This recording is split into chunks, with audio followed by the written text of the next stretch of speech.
السلام عليكم ورحمة الله وبركاته. ازيكم يا حبايبي؟ عاملين ايه؟ يا رب تكونوا بألف ألف خير. النهاردة بقى جايبه لكم فيديو جديد وفيديو جميل جدا. طبعا احنا كلنا بنحب الممبار. هنعمل النهاردة بقى الممبار الجملي بطريقة سهلة وبسيطة جدا وهتعجبكم جدا. يلا بينا نبتدي الفيديو. انا هنا جايبه 2 كيلو منبار. زي ما قلت لكم ده الممبار الجملي. احنا بنحب جدا الممبار الجملي طبعا والبلدي برضو، بس الممبار الجملي ده بنحبه اكتر يمكن عشان هو شكله بيبقى ملولو كده. يعني شكله بيبقى احلى كمان من الممبار البلدي. وبالنسبه بقى للسوى، يعني في ناس كتير قوي يقولوا مثلا ايه السوى بياخد سوى ولا حاجه، هو ما بياخدش سوى ولا حاجه، زيه زي الممبار البلدي بالظبط. طبعا احنا هنا هنبتدي الاول. زي ما انتم شايفين كده، هو احنا لما بنيجي نشتريه مش عارفه هم ليه بيوزنوه لنا، لازم يوزنوه بيبقى فيها دهنه كده. الدهنه دي حته كبيره شويه بتبقى زايده كده، بس هما بيوزنوه بيها. يعني هما ايه، ما بيقللوش الدهن كتير، يعني حتى يقللوا لك بس حاجات بسيطه. طبعا احنا هنا بقى هنقلله كتير. بالراحه بقى كده، عاوزين نعمله بالراحه علشان الممبار نفسه ما يتقطعش مننا. عاوزه اوريكم ان ده العيب بقى في الممبار الجملي. يعني في ان في ناس كتير بيبيعوها يعني بالدهنه كبيره كده. طبعا انا هنا نضفته من الدهنه الزياده اللي فيها، خليت طبعا دهون بس حاجه بسيطه مش كتير قوي كده. بعد كده بنغسله ده من بره، بنغسله كويس قوي قبل ما نقلبه. مش هننقعه ولا حاجه، ده هننقعه بقى بس المره التانية بعد ما نقلبه. بعد هنا ما شطفناه كده كذا شطفه كويس تحت الحنفيه وغيرنا الميه، هنبتدي نقلبه. طبعا انا هنا بقلبه الممبار بحاله كده قبل ما اقطعه علشان تبقى سهله. يعني انت قبل ما بتقطعيه بتنضفيه كده اهوت على طول، بيبقى سهل معاكي عن ما ايه ما تقطعيه وتعملي حته حته. في نفس الوقت كمان يعني ما بياخدش منك وقت كتير. يعني بتلاقيها زي ما احنا شايفينها كده، يعني مسافه ما انت، طبعا احنا بنقلبه بقى حسب ما انت عاوزه، بمعلقه بقى، بشوكه، بظهر معلقه، بظهر شوكه، باي حاجه ايا كان هيتقلب منك ويبقى سهل قوي يعني في قلبه. ما بياخدش زي ما قلنا وقت خالص. بعد بقى ما هنقلبه كده زي ما احنا شايفين، اهم حاجه في تنظيف الممبار طبعا هو بقى مش الممبار بس، يعني سواء بقى الممبار او الكرشه، الحاجات اللي هي بتبقى في ايه، في بطن الذبيحه، ده اهم حاجه فيها النظافه، اهم حاجه. طبعا احنا اللي بعد ما هنقلبه كله هنبتدي بقى يعني الممبار. وعاوزه اقول لكم كمان ان الممبار الجملي مش زي الممبار البلدي. يعني الممبار البلدي ممكن لو انت مش جايباه متنضف جاهز من بره، الجملي ما بيبقاش متنضف. يعني انت لما بيبيعوه ما فيش حد خالص بيبيعه متنضف بره. يعني انا لما روحتي عند اللي انت تشتريه منه الجزار، مش هي ما بيبقاش متنضف. الجملي ما بيبقاش متنضف غير البلدي. البلدي بيبقى متنضف. وفي مش متنضف. لو حبيتي تنضفيه في البيت بتكحتيه بالسكينه كده، او بنعمله بالسلكه الستانلس، بيتعمل بسرعه جدا على فكره، وبتبقى اسهل كمان من انت بتكحتيه بالسكينه، وبيبقى انضف. واحنا عملنا فيديو قبل كده عنه. لا الجملي بقى، لا الجملي طريقته مختلفه في التنظيف. لان احنا حتى لو احنا كحتناه بالسكينه، وانا هوريهولك دلوقتي، مش هيتكحت معانا مش زي البلدي كده. لا يعني هو مش هيبقى فيه حاجه بتطلع معانا من الممبار. وهوريلك دلوقتي هوريلك الممبار دلوقتي هنشوفه مع بعض. لا هو ليه طريقة غسيل كده مختلفة، وبرده ما تخافوش يعني بينضف وبقى جميل جدا جدا ويبقى زي الفل. طبعا احنا هنا قلبنا بقى خلاص كل الممبار بتاعنا. دي اخر حاجة قلبناها هي زي ما احنا شايفين. وطبعا بتبقى تحت الحنفية، يعني انا لما باجي اعمله بيبقى تحت الحنفية عشان ايه اول باول كده ينضف. بعد كده بقى هنحط بقى فيه ملح زي ما احنا شايفين، هنحط ملح شويه كتار كده.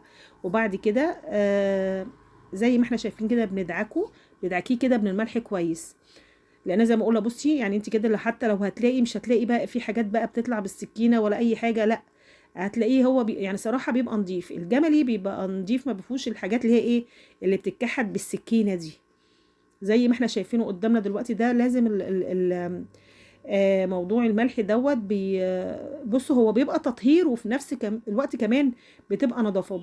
بتكحتيه كويس قوي، يعني بنكحت كويس قوي، نمسك الممبار كده ونكحته كده بايدينا كده بالملح كده اهوت، عشان بس ايه نبقى ضامنين ان هو مفيش اي حاجه خالص.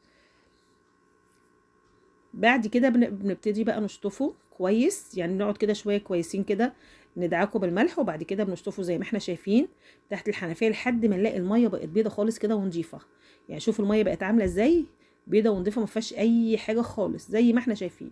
بعد كده بقى بنحطه وبنحط عليه ايه، خل. وبنسيبه بقى في الخل بقى لمده نص ساعه لمده ساعه زي ما احنا شايفين. بصوا شكله عامل ازاي كده، نضيفه زي الفل. يعني ما بياخدش مننا وقت خالص الممبار الجملي في تنظيفه. وشوفوا الميه بتبقى بيضه وجميله ازاي. زي ما قلنا اهم حاجه في الحاجات دي والاكلات دي النظافه، دي اهم حاجه.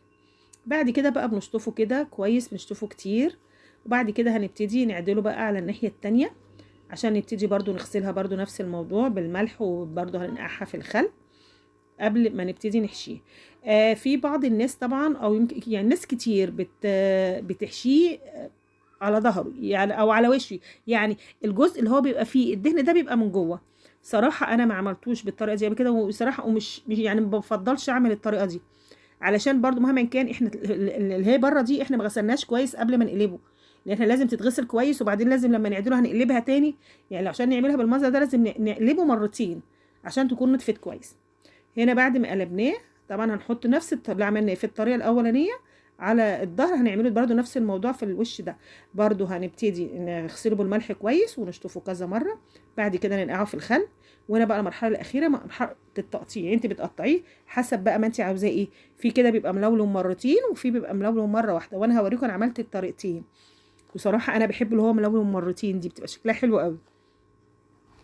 بعد كده بقى خلاص شطفناه، هنبتدي بقى نعمل الخلطه بتاعته. طبعا احنا هنا انا عامله دولت كانوا 2 كيلو، يعني لسه صفصفوا على كيلو ونص كده بالدهون اللي احنا طلعناها منه بعد التنظيف وكده. طبعا الممبار زي المحشي بيحب البصل كتير. انا هنا فرمه 3 بصلات كبار قوي، وحاطه تقريبا كيلو، يعني مخرطه كيلو قوطه او اكتر من كيلو. ده كيلو رز، يعني بحب الطماطم تبقى فيه كتير، وبحب برضو الخضره يبقى فيه كتير. دي بقى الخضره شبت وبقدونس وكزبره، دي بقى انت بتحطيه حسب ما انت عاوزه.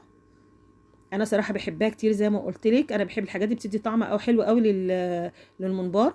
دي بقى التوابل، دي بقى ملح وفلفل اسود وخلطه المحشي، وحاطه برضو معلقه حبهان صغيره مطحون، وحاطه بابريكا، وحاطه شطه، وحاطه كزبره، مع كل ده معلقه، وحاطه كمون برضو معلقه لان انا عامله كميه كبيره.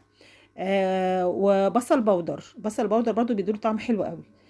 وطبعا هنقلبه مع الزيت ده، بتحط حبه زيت كده حلوين. بعد كده يعني هنقلبه تقليبه كويسه قبل ما نحشي بيه الممبار. وبده ايه طبعا لقيتيه زي ناقص ملح بتحطي، هنا كان ناقص ملح فانا زودت ملح. بعد كده زي ما احنا شايفين كده انا حاطه في طبق صغير، انا ما بحطش يعني ما بحشيش في نفس كميه الخضره اللي انا عاملاها او الخلطه اللي انا عاملاها، عشان لو اتبقت خلطه لاي حاجه ما تبقاش مكان الممبار، وممكن تستغليها وتعملي بيها محشي، او يعني تعملي بيها محشي. فمش هينفع تحشي طبعا يعني مكان الممبار مش هينفع نحشي مكان الممبار، فلازم خدي بالك من الموضوع ده، تعملي ايه حبه حبه كده لحد ما تخلصي الكميه كلها. هنا احنا خلصنا الكميه بتاعتنا كلها وحشيناها. عايزه اقول لك هي بتبقى مبططه كده، ما تحشيهاش زياده عن اللزوم، لان دلوقتي الرز هيزيد، علشان كمان الممبار ما يفرقعش منك. بتحطيها كده طبقه كده مبططه زي ما احنا شايفينها، وبعد كده هتلاقيها زادت معاكي. بعد كده على البوتاجاز طبعا بقى دي حله فيها ميه، بعد ما تغلي بنحط ملح وفلفل وحبهان وورق لورا. ما بنحطش اكتر من كده، لان هو من جوه واخد التتبيله بتاعته وكل حاجه، مش هيبقى محتاج اي حاجه تاني. وبعد كده بنقلبه زي ما احنا شفناه كده، بيكش وبيجمد زي ما احنا شايفين. وبعدين بعد ما استوى بقى تعرفي ازاي ان هو استوى؟ طبعا بصي هي قلت ازاي، الميه قلت ازاي، وفي نفس الوقت هو انت بتمسكيه كده وبتدوسي عليها، لقيتيها طريه كده معاكي وكويسه، هتلاقيها استوت معاكي، وممكن تاخدي واحده وتفتحيها وتدوقيها. بعد كده بنصفيه، بنقلبه في مصفى وبنصفيه. بعد كده بنبتدي نحمره. طبعا التحمير بقى دي حسب ما انت عاوزه، لو انت عاوزاه اللون فاتح شويه، انا بحب اللون يبقى فاتح، ما بحبش اللون غامق قوي. لو انت بتحبيها بقى تغمقي اللون، دي حسب ما انت عاوزه. شوفي هنا اهي ديت ملفوفه مرتين ازاي، والباقي ملفوف مره. انا حبيت بس اوريكم، انا بحب اللي هي ملفوفه مرتين دي، بيبقى شكلها حلو كده شكلها لذيذ صراحه. طبعا الممبار الجملي طعمه حلو قوي قوي زي البلدي بالظبط، يمكن احسن كمان، ما بياخدش سوا كتير، لا نفس السوا اللي هو بياخدها الممبار البلدي هو نفس اللي هياخدها الممبار الجملي. وهنا بعد ما خلصناه، بس انا اشوف الشكل، بصي اللولوه دي بتبقى شكل حلو قوي. وبقى طبعا رشه بقدونس كده عليه من فوق، والف هنا والشفا. وان شاء الله لما تجربوا الوصفه دي ان شاء الله تدعوا لي، وهي طعمه حلو. وزي ما قلت لكم اللي بيقول ان الممبار الجملي بياخد سوا كتير قوي واكتر من الممبار البلدي، لا ما بياخدش سوا كتير خالص ولا حاجه، تبقى هي تقريبا نفس الوقت بالظبط. ودلوقتي هفتح لكم برده كمان واحده عشان عاوزه اوريكم من جوه بتبقى الخضره والطماطم شكلها حلو ومستويه معانا ازاي اهي، زي ما احنا شايفين. بصوا اول ما بتعمليها بتبقى يعني هو استوت مستويه وجميله وزي الفل. اتمنى الفيديو يعجبكم، ما تنسوش اللايك والشير والاشتراك في القناه عشان يوصلكم كل جديد.